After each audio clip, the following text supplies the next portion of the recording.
Hello. What's up, everybody? Peace. Isn't that more of a goodbye? Well, peace in. How about that? That doesn't work. Well, hello. How's it going, everyone? Peter Parker Comics here. I fucking love this poster. I'm in my little comic lab. Let's just call it what it is. It's a closet. In my comic closet. Recently converted into holding on, well, not even half my books, but holding a lot of my books. But mainly, I just put up all these, well, mainly why I brought you all here. Put up all my Peter Parker covers. Kind of wanted to show those off. I don't want to take a lot of time to it, but if you guys wanted to see that. Yeah, they go all the way around, well, halfway around. I don't have number 12, 11 or 12, I think is his first cover appearance, but I'm going to put it on this wall here. I do have one. And then 39, yeah, the first Ramita. I have a poster of that, and there's a Marvel Tales reprint that they took the story of like 39 and 40 and put a new cover on it that has Peter Parker's face and where like Osborn unmasks him. So that combination of books and what's up, Kobe? How's it going? All that shit is gonna go on this wall. So I know I'm missing a couple of his earlier ones, but I have a plan for all that. It'll all go there. Other than that, it's virtually every Peter Parker cover ever is on this wall. I think there was like two or three that were just kind of lame, and they're more modern ones that I left in the box, as well as these. I have this small stack here, so there are a few more, and those are probably all going to go on this wall. So, or I'm going to connect them all from there to there. So I have plans to connect all these. I'll show a few more, but that's not why I made this video. I love that one. You get the Fu Manchu on Harry there? No, of course not. But that's a cool variant. You get that wedding issue. This is a classic. I love those half-face ones. Oh, fuck. Speaking of, so that's Spidey 17 coverless copy, but I love that. It might have been the first or second time you get that half-face thing on Spidey. I love that. No, they did it on like 8 a couple times. I think where he's like boxing Flash. I think he's got a half-face on that one. The Immortal wraparound cover. I don't know. You all know I'm a big Peter Parker guy. That's the Proto Goblin one. Fucking Peter joins the FF. That's a key book right there. Parker with a goatee. Hey, it's me. Another crappy hat. That's Scotty Young, isn't it? Yeah, fuck yeah. Cool. I don't have a lot of Scotty Young. I'm not a big fan of his. Another half face. So yeah, I got plenty I could fill out this wall. Got some of those pinups. So I'll probably be adding all those, as I mentioned. But anyway, just wanted to kind of show you some of the progress I've been making on my comic room. I probably only have about half my collection in here. Pretty much everything that's for sale is in here. All of these are, there's a bunch of long boxes here. It's like 4x4.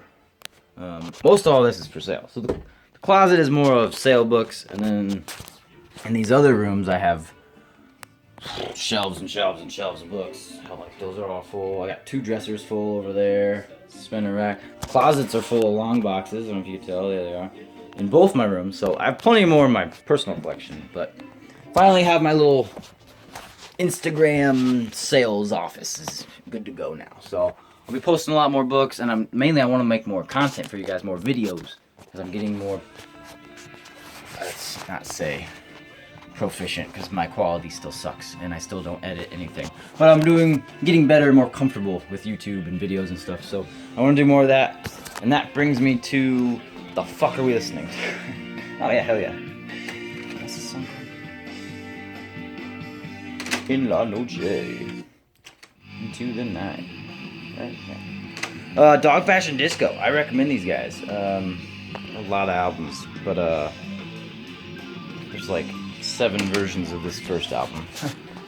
Or Anarchist's a Good Taste, whatever the hell they call it. This one's Experiments in Alchemy. But I recommend that band. Kind of avant-garde, funk, ska metal. I don't know what to call it. Their stuff varies, but for fans of Faith No More, anything Patton's done, if you like. His voice kind of sounds like Patton, so that's what drew me to them. Anyway, so what I was talking about is I'm doing this kind of new little video series where it's not just unboxing stuff, it's unboxing a lot of stuff. So I'm not a fan of the traditional mail call videos, unboxing things. Oh my god, stay, please. Walk away. Because really, it's like you get like 10 minutes of some dude talking, and you get to look at a boring brown box for 5 minutes, and then finally he opens it and talks for 5 more minutes, and reluctantly finally shows you one book. So you spend a whole fucking cartoon episode, or whatever, however you want to time it out. You spend 10 to 15 minutes just basically getting to see one thing. You waste a bunch of time not getting to see anything. Half the time all of them except this box were prepped and I already cut them open, they're ready to go. But you spend forever like just listening to someone talk like I'm doing, for no good reason. I don't know what's in here, I wonder who it could be. Oh, it's from this person. Oh, I don't even know who this is from. Oh, blah, blah, blah, blah, blah, blah. Like, dude, just open it, show us. Like, I just hate that. And I hate they almost all have those dumb little thumbnails.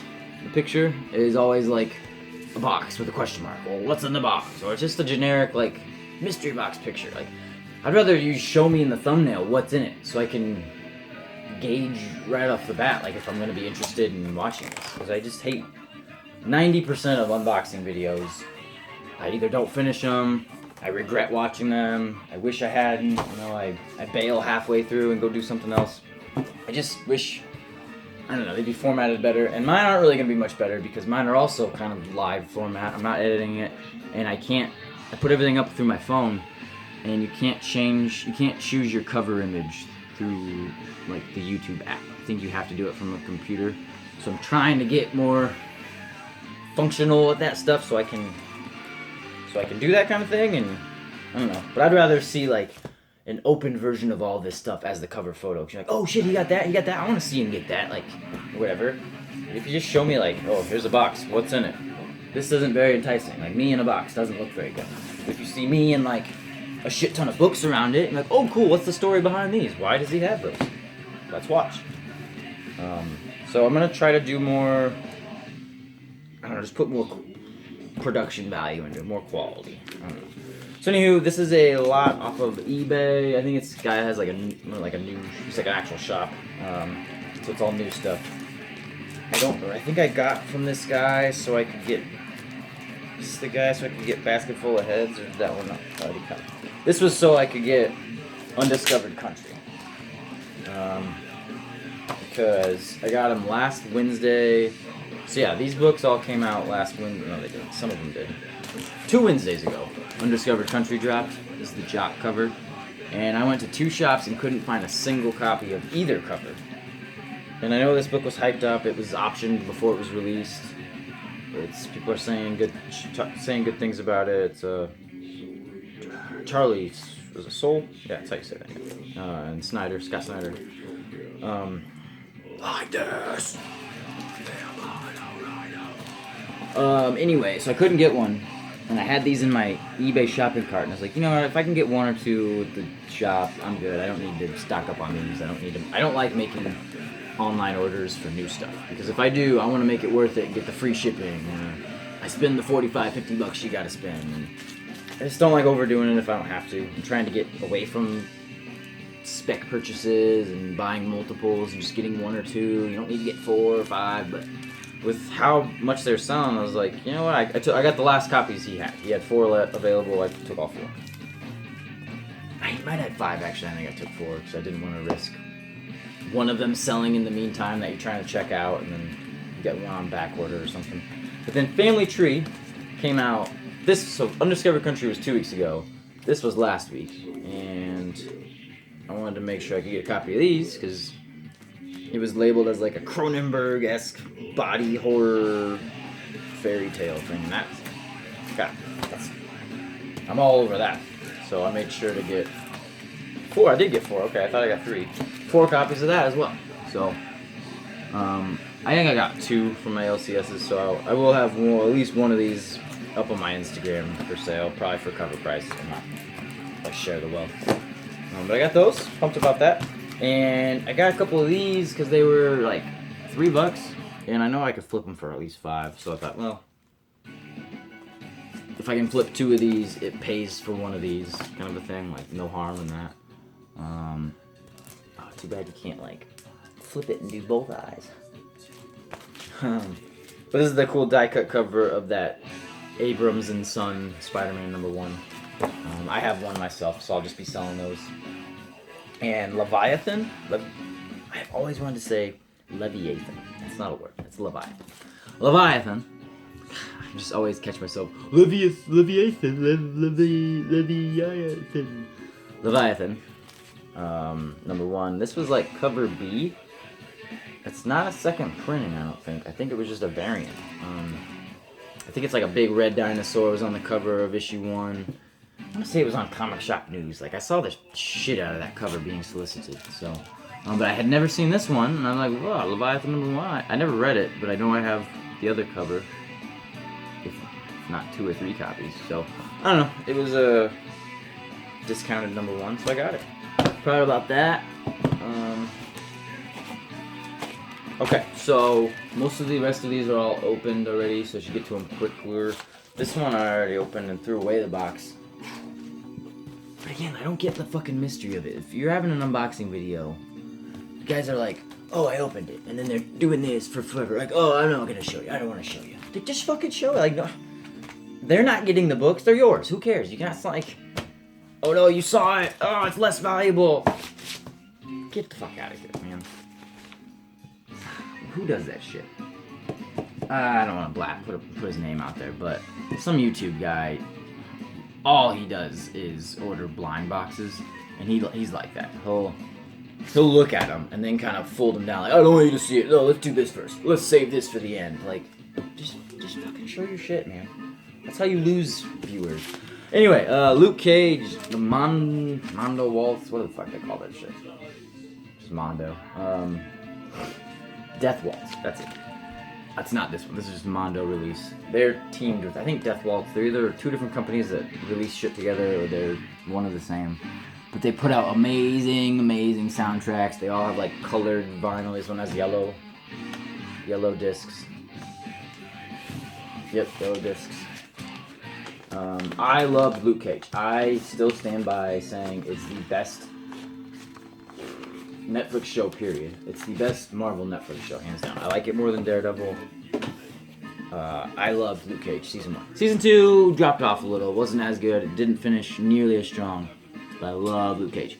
Mainly because of the music. I love the sort of urban... I don't want to say hip-hop. Very like Wu-Tang. Very martial arts, kung fu, kind of like kung fu style hip-hop, you know what I mean? Remember that... This is...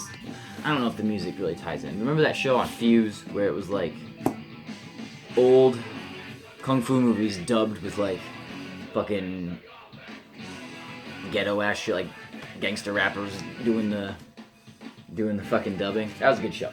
Missed that stuff. But you can kind of, I think in a couple episodes, Cage like references some kung fu shit, and I appreciated that a lot. Yeah, I think I can't remember what ones, but I know in a couple episodes he's talking about them, and you get to hear like what he's always listening to, and he's got his headphones in the picture. What he's always listening to in the show, like, you can kind of hear him walking, listening to it.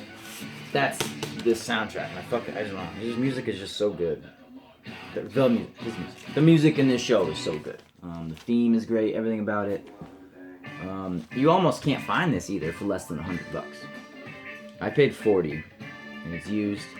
I think if you're into these, I have the Daredevil and Defenders one as well, which I got for $20 a piece. If you can get, if you can get these for like less than $50 and you really want them or they're new, get them. I mean, I know a lot of people don't collect vinyl, but yeah, I'm mainly into soundtracks. I like getting old, like retro thrash, speed metal albums. A lot of early metal that you can't get on disc, on CD. I'll get it on vinyl if I can, but mainly I just get soundtracks. That's kind of my new... I'm a fucking... Well, you know what? I think hipsters, real hipsters, actually are buying everything on vinyl, like blues and pop and dubstep. This new shit that comes out, like they're getting that Billie Eilish chick on vinyl. Like, why? Why do you need that on vinyl? Get us fucking CD. Get it on iTunes. You don't need. Understand this. Mate, feed, kill, repeat. You can't get it on CD. There's like 100 in the world, and they're all 100, 200 bucks. You can't get it. Certain releases you can only get on vinyl, or like it's significantly cheaper to get a re-release on vinyl. Like this is like a made-on-demand vinyl for MFKR. And you get a fucking gray splatter-ish wax on there. I don't know. And a poster. So I was all over this. I've always wanted this album. I'm a fucking maggot for life. Fucking green poster, Jesus. I've had like a crappy bootleg download version of this CD for a while, but somewhere in my last 2 moves I lost it, and I was kind of on a Slipknot kick a few months ago, and I was like, fuck, I need to own this album, and it's still on my eBay saved searches. Like I'm still looking for them, so I got these 2 vinyls. I'm gonna put them aside. Albums, whatever, records. I just say vinyls. I was like, fuck, I don't own Make Me Go Repeat. So that was the quickest way I could get a copy of it of any sort to my house. Was I bought that from like Germany, and it came like 2 weeks later. So moving on, but it's still on my eBay searches. I want to get a CD of it. I'd even take a bootleg for cheap, but I want an original release. I'd probably pay up to $100. They go for $200 to $500. If you're patient, you can get it for $100. But there's guys, if you go to like Etsy or some just directly online, Amazon, they're gonna want an arm and a leg for that. They're gonna ask the multiple hundreds, and that's just silly. But moving on, I only have 3 minutes left, so I'm out of data, and it's gonna cut me off. Got a Blu-ray. So yeah, usually most of my unboxing stuff, it's not gonna be a lot of comics, because I don't buy a lot of comics online. I buy a lot of movies, and I'm trying to buy more CDs. And then what I'm gonna do is like, okay, cool, I just got an empty envelope. This CD, Exodus, Fabulous Disaster. So then what I'll do is like, okay, cool, let's listen to it. And I'll bust it on while I show off the other stuff. But I don't have time to mess with all that right now. But I got this new Exodus CD. Pretty big fan of theirs, but after Bonded by Blood, most of their releases were junk. So that's my... I think this is only my second Exodus CD. I don't think I have... what's the other one? Careless Disaster... I'm thinking of Death Angel. Whatever. Can't name them right now. Sorry. New Blu-ray. I don't buy a lot of Blu-rays. I'm a DVD guy. Hell, I like VHS more than Blu-ray. But I'm a sucker for Arrow and Vinegar Syndrome. You always get cool slipcases, you get reversible covers, reversible cover art. You usually get 2 discs if it's Vinegar Syndrome. They are the best fucking releasing company, the best company releasing hard to find, or whatever, you know what I'm trying to say. They're highly recommended. Unmasked, there are not 24 parts prior to this, I promise. So I do recommend checking it out. It's a standalone film. It's kind of like the British satire take on slashers. Kind of has the obnoxious Jason mask. His name Jackson is his name. And dude, this movie it's in fucking his girlfriend in it's blind, and they put a little braille cover on it. Dude, that's so fucking sick. The attention to detail on these releases is unfathomable. I fucking... Don't even go check out this movie. Just go to vinegarsyndrome.com and buy anything. Buy one random movie, and I bet you'll be more than satisfied with what you get. I got time for a couple more. So another Blu-ray. Mainly just got it because it's got the DVD in it. The DC animated movies are like no longer releasing DVD versions. They're all gonna be Blu-ray combo packs, which sucks. But Wonder Woman Bloodlines sequel, prequel. I don't know. It's the newest one. with a sneak peek at DC's next movie, Superman Red Sun. Bring it on. That could be real good. Great story. Bloodlines. Anxious to check that out. If the digital code is in here, I'll just be giving that away on Instagram. I don't really have time to do anything else. Let me get cut off, but I got this box. This one I can do really quick. Exciter, my favorite. They're like the originators of speed metal. They're kind of known for that. They're like the Canadian band that started speed metal. Early thrash, early heavy metal, Exciter. Over the top.